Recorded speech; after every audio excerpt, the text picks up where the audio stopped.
we've only enrolled people that are 18 and above. It is true that, you know, we were one of the sites that was selected to enroll from 12 years of age and above. We're just, you know, we're waiting for the appropriate approvals to be able to start that process. And that assumes that, you know, Pfizer will still need us to enroll, but they have not enrolled all those younger adults already. But that's what we're waiting for, the process. Okay, how difficult is it to find parents who are willing to have their child enroll into a trial like this, especially when you see so much hesitancy around the speed that this vaccine is being created? Yeah, well, for this vaccine specifically, we don't know yet, obviously, because we haven't started enrollment in those age groups.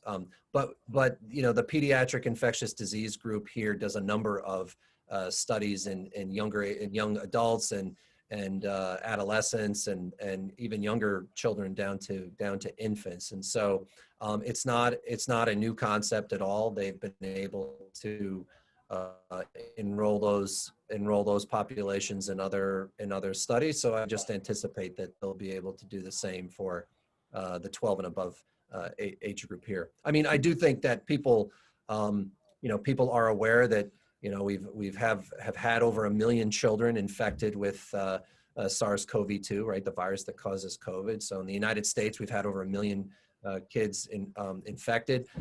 We've had, which the numbers, of course, is greater than that because we know about 20 to 30% of them don't have any symptoms at all. We know there are infections in schools, although school is not, they come into the schools with infections. The infections are not typically occurring in the school. And we know we've unfortunately had over 100 children die in the United States from COVID. So I think, you know, I think people are aware that it is not a zero risk situation for children. So I think that's part of it. I think the other part of it is just this kind of history that there are certain populations that groups are reluctant to do clinical research in. And I understand that they're considered vulnerable populations and populations that you want to protect. So this could be children, this could be pregnant women. But on the other hand, if you do not assess the safety and efficacy of these products in these populations, these products then get licensed and they're not indicated for those populations, and so those populations can't benefit.